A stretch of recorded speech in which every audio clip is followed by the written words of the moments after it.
Sili rimpsis. Niin, siitä Trumpista tuli taas vaan presidentti ja ilmeisesti ainakin osakemarkkinan näkökulmasta tulos oli aika mieluinen.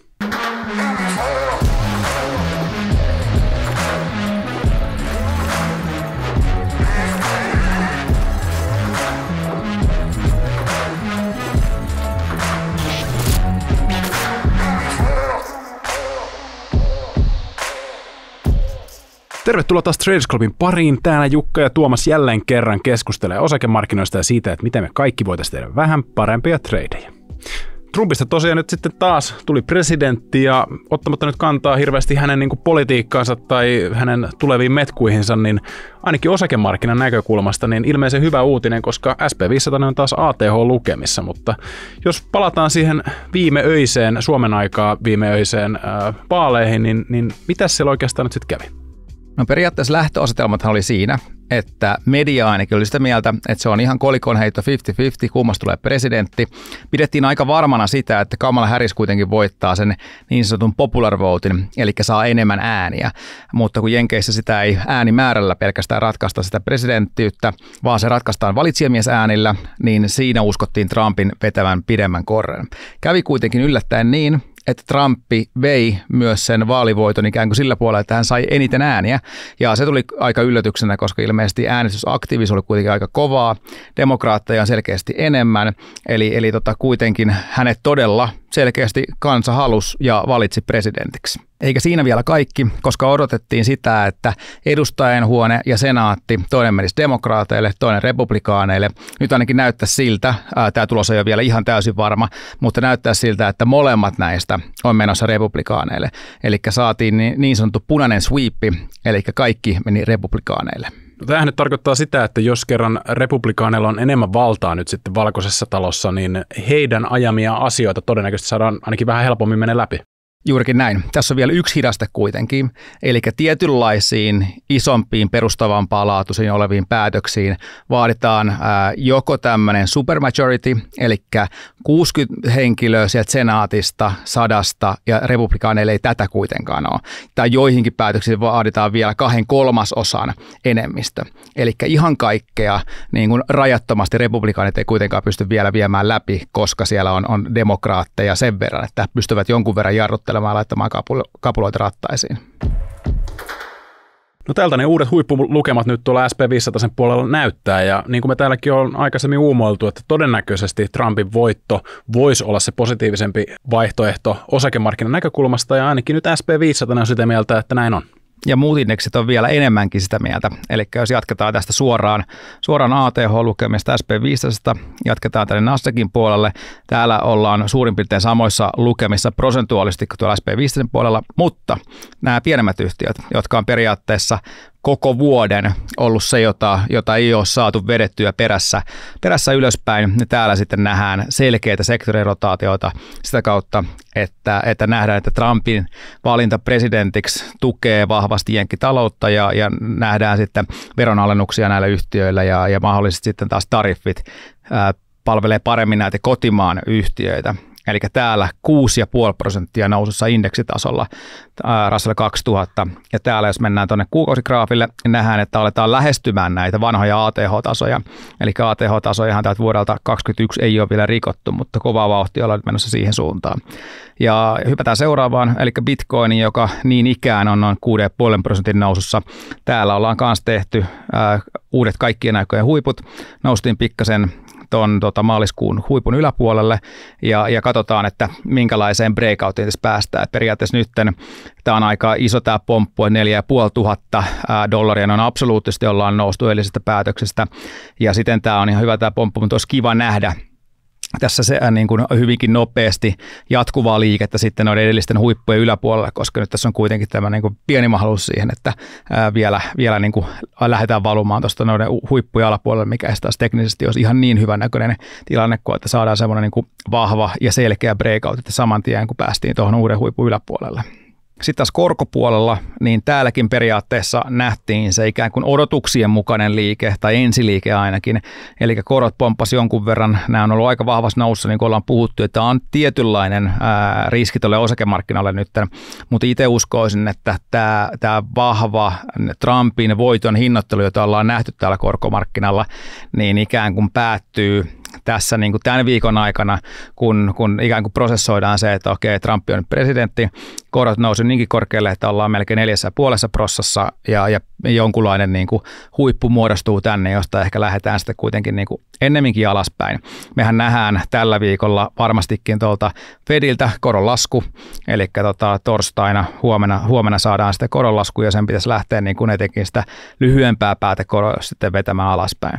Tämä lyhyt pää on noussut myös, mutta se ei noussut ihan yhtä vahvasti, mutta lähtökohtainen ajatus mulla olisi se, että tämä kuitenkin tämä Trumpin harjoittama politiikka ja oikeastaan niin kuin siitä huolimatta, niin korot pystyy pikkasen normalisoitumaan tältä nykyiseltä aika korkealta tasolta kuitenkin. No nyt kun me täällä 10-vuotisessa kutitellaan 4,5 maagista rajaa, ja mekin täällä puhuttiin silloin, että se saattaisi olla semmoinen raja, että jos sen yli pyyhälletään, niin sen jälkeen sitten alkaa osakemarkkinoillakin mahdollisesti jopa rytisemään, niin koetko että tämä on niin kuin ihan todellinen uhka tällä hetkellä?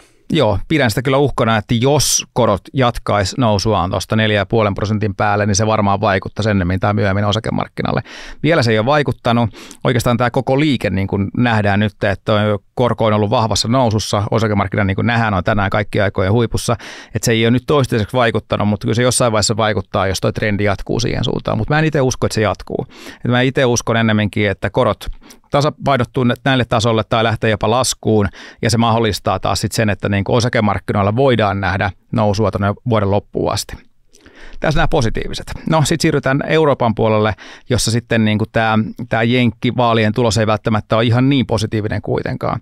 Että toki tänään DAX on pienessä nousussa, mutta paljon miedommassa nousu sitten kuin noi siskot ja veljet tuolla.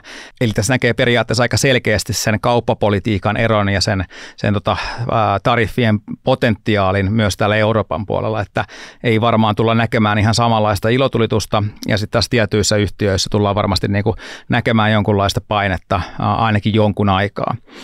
Sitten jos mennään Suomen puolella, niin nähdään, että Suomi ei ole edes Saksan vertaa nousussa, ollaan about nollissa täällä, niin kuin näkyy, niin yritetty ylöspäin, mutta taas ollaan tultu alaspäin ja ollaan tässä 2 liukuvan keskiarvon kohdalla suurin piirtein. Niin kuin aikaisemmin ollaan puhuttu, niin meillä on useita yhtiöitä, joille tämä Trumpin valinta on negatiivinen ainakin lyhyellä aikavälillä, ja näihin kuuluu muun muassa Neste sekä sitten nämä muut teollisuusyhtiöt, joilla on sitten isompaa vientiä tuonne Jenkkiin puolelle. Me kun ollaan täällä aikaisemmissa jaksoissa vaan spekuloitu sillä, että jos Harris voittaa, jos Trump voittaa, niin mitä nyt sitten osakemarkkinoilla tapahtuu ja mitkä alat voittaa, mitkä kärsii, niin nyt kun tiedetään, että Trumpista tulee presidentti, niin voidaan vähän niin kuin enemmän laittaa sitten oikeasti faktoja tiskiin, ja ehkä just kiinalaisyhtiöt hyvin menee tähän tariffihommaan mukaan myös, eli en usko, että ainakaan nyt sitten lyhyellä aikavälillä ne tykkää ihan hirveästi tästä Trumpin valinnasta. Joo, siellä varmaan nähdään kaikista eniten painetta, ja Trump on uhkailu isoilla tariffeilla, olisiko sitten 60% tai jopa enemmän. Se voi olla neuvottelutaktiikkaa ja katsotaan, mihin päädytään. Mutta varmasti kiinalaiset yhtiöt ainakin tällä viikolla hieman laskee johtuen tuosta niin kuin vaalituloksesta. Ja seuraava selkeä on nämä eurooppalaiset yhtiöt ja ne, joilla on vientiä jenkkeihin, eli jotka kuuluu tariffien piiriin. Ja sitten uusiutuvan energian yhtiöt on sitten negatiivisen puolella myös siellä jenkeissä. Eli niin kuin tietää toi Trumpin politiikka, niin se on ehkä enemmän tuommoinen myönteinen, fossiilisten polttoaineiden myönteinen, ja sitten nämä uusiutuvan energian yhtiöt sekä sitten niiden saamat tuet on jonkunlaisen uhan alla, eli varmaan jonkunlaista painetta siellä. Mutta voisiko olla, että kun Muski on nyt paljonkin veljellyt tässä Trumpin vaalikauden aikana hänen kanssaan, niin voisiko olla, että kun mä ainakin jotenkin luen hänet sinne niin kuin vihreän siirtymän tyypiksi, niin voisiko hän jotenkin sitten ujuttaa kumminkin Trumpin sinne agendaan myös näitä tällaisia vihreän siirtymän asioita? No Musk on hyvin ujuttanut itsensä sinne Trumpin lähipiiriin nytten, ja ainakin niin kuin sillä tavalla varmistanut sen todennäköisesti, että Teslalla on asiat suht hyvin tästä eteenpäin, kun Trump on presidenttinä. Se, miten se vaikuttaa ylipäätään siihen koko alaan ja näihin tukiin, mitä nämä yhtiöt sillä sektorilla saa nyt ja jatkossa, niin se on sitten isompi kysymysmerkki. Nyt jos katsoo ihan pre-markettia, niin me nähdään jo, että miten nämä yhtiöt on reagoinut. Me nähdään, että siellä uusiutuvan energian puolella yhtiöt on pakkasella Tesla taas on plus 15%. Ihan maagisen iso liike suhteessa siihen, että miten tämä voi vaikuttaa Teslaan. Puhutaan käytännössä yli 100 miljardin liikkeestä markkina-arvossa ja Tesla on sitten oikeastaan 2 vuoden huipussa tänään. Eli ainakin ensiliikkeen perusteella Tesla positiivinen, muut uusiutuvat siellä negatiivisen puolella ja öljyyhtiöt kanssa hieman isommassa nousussa kuin mitä markkina ylipäätänsä on. Ja sitten taas niin kuin yleisesti positiiviset, mitä jos vähän käytiin läpi, niin kryptovaluutat selkeässä nousussa, Bitcoin vahvassa nousussa, Ethereum itse asiassa jopa vahvemmassa nousussa vielä kuin Bitcoin. Ja sitten taas miten tämä regulaatio sekä potentiaaliset veronalennukset vaikuttaa, ne vaikuttaa aika laaja-alaisesti sitten kaikkiin yhtiöihin, mutta ehkä nuo isommat yhtiöt on vielä niin kuin suurempia hyötyjiä. Toisaalta sitten taas, jos miettii ihan vaan noin niin kuin markkinaliikkeiden kannalta, niin ne pienemmät yhtiöt, eli mid-cap-yhtiöt, small-cap-yhtiöt, niin ne kun ne ei ole tänä vuonna performoinut niin hyvin, niin ne voi sitä performanssieroa taas ottaa kiinni sitä kautta, että ne nousee nyt enemmän, vaikka välttämättä niin kuin, se politiikka hyöty niin kuin regulaation kautta tai veronallistunut kautta ei välttämättä ole ihan niin suuri kuin ne oli kaikista suurimmille yhtiöille. Mutta all in all, markkina selkeästi tykkää ainakin tähän mennessä ja miksei tykkäisi, kun veronalennuksia on todennäköisesti tulossa, etenkin kun saatiin vielä niin kuin republikaaneja sinne kongressin puolelle vahvasti. Tässä on Bank of American laskelma siitä, että kuinka pelkästään niin kuin nämä ehdotetut veronleikkaukset vaikuttaisi tuohon ensi vuoden osakekohtaiseen tulokseen tuolla SP500 puolella. 4%. Se on aika iso merkitys ja iso vaikutus, eli tässä on niin kuin ihan hyviä syitä myös sille, että minkä takia tänään ollaan näin vahvassa nousussa.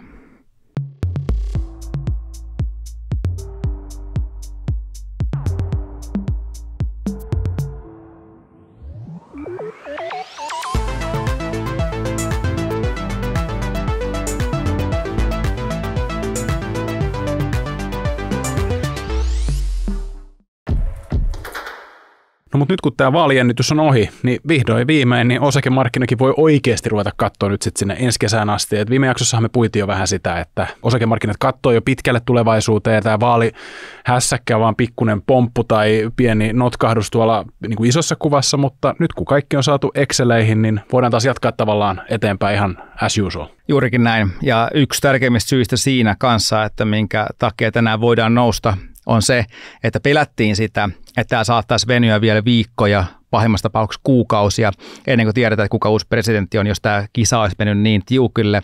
Toisaalta aina, kun on niin kuin tämmöisiä epävarmuuksia, niin markkina ei niistä tykkää, ja sen jälkeen, kun päästään niistä ohi, niin voidaan huokaista helpotuksesta ja sitten kääntää sitä katsetta tosiaan eteenpäin. Niin kuin viime viikolla puhuttiin tästä slaidista, eli niin kuin eteenpäin katsoen periaatteessa globaali talous näyttää oikein hyvältä.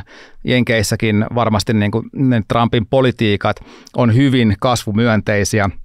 Ennemminkin vaan niin kuin, tehdään enemmän fiskaalielvytystä kuin aikaisemmin ja niin kuin äsken käytiin läpi, niin yrityksien tulokset nousee pelkästään sen takia, että annetaan uusia veronalennuksia ja muuta. Eli käytännössä niin kuin näkymä on aika hyvä ja voidaan siirtyä niin kuin normaaliin päiväjärjestykseen sitä kautta ja voitaisiin katsoa tässä kohtaa vaikka tuloskasvua ja nimenomaan käydä vielä läpi tämä niin kuin päättymässä oleva tuloskausi, koska tulokset kolmoskvartaalista oli hyviä, jopa parempia kuin mitä odotettiin ennen tuloskautta, eli tuloskasvu oli tuommoinen noin 5%. Ja taas tuttuun tapaan suurin osa yrityksistä ylitti tulosodotukset, eli tuommoinen 75% yrityksistä raportoi paremmista tuloksista kuin mitä odotettiin. Kuitenkin, kun arvostuskertoimet oli aika venytettyjä, osakemarkkinat oli aika vahvasti noussut tuohon tuloskauteen, niin kuin nähdään, niin siitä, että ylitti tulokset, niin palkittiin vaan hyvin pienellä kurssinousulla. Eli keskimäärin tulosylityksestä sai 0,3 prosenttiyksikön nousun osakekurssiin, kun se pidemmällä aikavälillä on ollut toi 1%. Ja sitten taas, jos tulos alitti, niin rankastiin 3,9% alaspäin osakekurssia, eli enemmän selkeästi kuin mikä toi pidemmän aikavälin keskiarvo on. Et siinä mielessä tuloskausi, vaikka saatiin hyviä tuloksia, niin osakekurssit ei välttämättä kuitenkaan juhlinut siinä sitten niin vahvasti. Sori, että keskeytän, mutta ennen kuin lähdetään eteenpäin, niin tuli vaan mieleen tuosta FactSetistä se, että Nordnetin appissa, niin siellähän nykyään on nämä analyytikkoennusteet aika näppärästi niin kuin osakekohtaisesti. Että sitten jos menee appiin, ja sieltä avaa minkä tahansa osakekohtaisen sivun, niin sitten siellä löytyy tuosta välilehdeltä suositukset, analyytikoiden suosituksia, siellä on osta, pidä, myy vaihtoehdot ja sitten kun rullailee vähän alaspäin, niin siellä on vielä tavoitehintoja ja muuta. Tämä on oikeasti aika kova uudistus siinä mielessä, että jos uusia osakeideoita etsii, niin kannattaa suunnata tuonne Nordnet-appiin. Ja tästä suuntaamme sitten seuraavan tuloskauteen ja katsotaan näitä odotuksia oikeastaan nyt kuluvalle kvartaalille, eli neloskvartaalille, ja täällähän tosiaan odotetaan yli 12% tuloskasvua, mikä on aika hyvä oikeastaan, ja kun meillä ei ole hirveästi tässä näitä probleemia, kun presidenttikin tiedetään jo, niin jos tulokset kasvaa vauhtia, niin luultavasti osakkeet ei ainakaan hirveästi laske tässä neloskvartaalin aikana.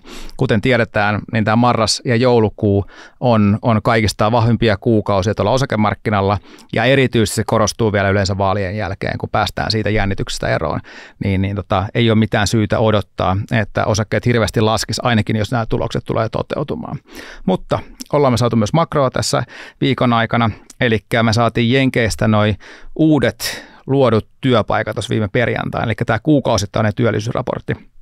Luvut oli aivan karmeen näköiset, mutta ilmeisesti tässä on kuitenkin kyse siitä, että Jenkeissähän oli parikin hurrikaania, siellä on lakkoja ja nimenomaan nämä tekijät nyt vaikuttaisi poikkeuksellisesti niin kuin hyvin vahvasti tuohon kuukausilukuun.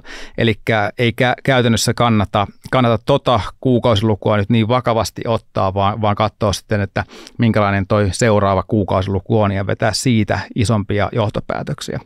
Hauskana huomiona on vaan se, että kun tämä nykyhallinto nyt raportoi muutama päivä ennen presidentinvaaleja näin heikon luvun, niin aina kun on tämmöisiä niin kuin foliohattoteoreetikoita, jotka kertoo, kuinka nämä työllisyysluvut on manipuloitu ja kaikkea muuta, niin tässä on vähän niin kuin semmoinen slap in the face niille siinä mielessä, että nykyhallinto ei manipuloisi nyt niin kuin juuri ennen vaaleja viimeisimpiä työllisyyslukuja sitten paremmaksi, vaan täältä raportoidaan huonommat työllisyysluvut noin 4 vuoteen. No osakemarkkina ei nyt kumminkaan hirveän negatiivisesti ainakaan reagoinut vielä näihin lukuihin. Et ilmeisesti kumminkin siellä sitten tietäjät osaa sillain katsoa vähän niin kuin rivien välistä, että mitä se näistä kaikista hässäköistä huolimatta nyt sitten tavallaan oikeasti on. Kyllä vaan. Ja aina työllisyysraportti viikkoina raportoidaan niitä muitakin työllisyyslukuja. Sieltä kun niitä perkaa pikkasen tarkemmin, niin näkee, että se vaikutus tulee osittain sitten niin kuin näistä niin kuin kertaluontoisista tekijöistä ja ei kannata niin kuin ajatella, että toi niin kuin luku itsessään kertoisi niin paljon tällä kertaa poikkeuksellisesti. Mutta viime viikolla saatiin vielä myös inflaatiolukuja ja siellä tosiaankin, kuten odotettua, ollaan nyt 2,1% inflaatiossa vuositasolla ja puhutaan PCE-inflaatiosta, eli siitä Fedin inflaatiomittarista.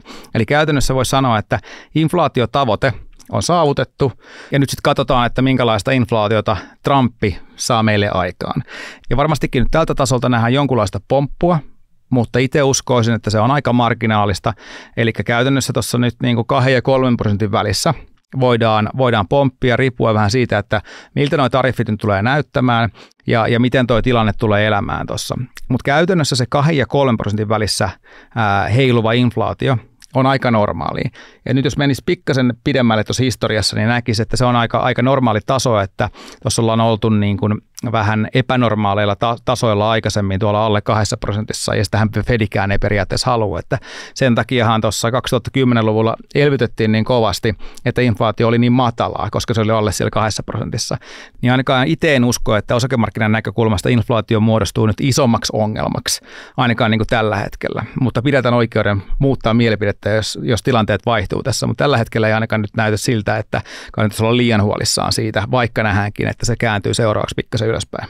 No, mutta ennen kuin käydään kurkkimassa meidän salkkuja, niin makro- ja markkinanäkemysslaidi. Ja ilmeisesti haluat vielä pureskella tässä vielä jonkun aikaa. Nyt poikkeuksellisestihan me kuvataan keskiviikkona eikä tiistaina näistä vaaleista johtuen, niin tämä on tämmöinen vähän niin kuin tehopaketti ja yritetään mahdollisimman nopeasti saada kasaan. Niin varmaan nyt sitten seuraavan viikon aikana niin pystyt vähän enemmän fiilistelemään ja makustelemaan sitä, että mitä tämä tilanne tarkoittaa oikeasti sit osakemarkkinoilla niin kuin pidemmällä aikavälillä. Kyllä, ja mikä se Trumpin todellinen merkitys sitten on, koska Trump on tosiaankin vaan nyt yksi presidentti muiden joukossa, ja välttämättä sillä presidentillä ei ole niin kuin täällä talous- ja osakemarkkinan puolella ollut kuitenkaan niin valtavaa merkitystä. Ja kuten nyt jo nähdään, niin Trump on kuitenkin se ikään kuin positiivinen katalyytti nytten niin kuin valintansa puolesta, kuten ollaan aikaisemmin puhuttu, ja periaatteessa on se oletettu kandidaatti, joka tulee valituksi myös, koska niin kuin me ollaan luotettu niihin vedonlyöntikertoimiin, jotka nyt näytti olevan kuitenkin sitten oikeassa. Ja päänäkemys nyt on kuitenkin niin kuin samana, jos osakemarkkinaa katsoo, että SP500 jatkaa nousuaan vuoden loppuun. No se nousu varmaan maistuisi meille molemmille. Et meillä on molemmilla YTD nyt pakkasen puolella ja ilmeisesti nyt ei ainakaan mitään sen kummempaa muutosta ole salkkuun tullut sun kohdalla. Et pidät tuota kryptopainoa salkussa ja odotat, että se alkaa nyt sitten realisoitumaan tämän Trumpin voiton myötä. Joo, toivottavasti nähdään tosiaan jatkoa sille vahvalle liikkeelle, mikä tuossa lähti jo liikenteeseen. Nythän tuolla toi CryptoMiner CleanSpark, niin sen hinta tietenkään ei ole vielä päivittynyt siihen, että se näytti olevan pre-marketissa plus 15%, eli saadaan sekin puoli sitten plussalle tuolla salkussa ja lähdetään kipuamaan kohti nollatasoa tuossa. Ja nyt kun ollaan saatu nämä vaalit pois tieltä, niin tarkoitus olisi lisätä selkeästi sitten myös niin kuin tuonne osakepainoa tuonne salkun puolelle ja koittaa katsoa nyt sitten niin kuin sopivasti korjausliikkeestä hyviä ostopaikkoja oikeastaan niin kuin aika laajalla rintamalla osakkeista. Onko sulla jotain kiikarissa jo vai pidätkö vielä pimennossa ensi viikkoa varten?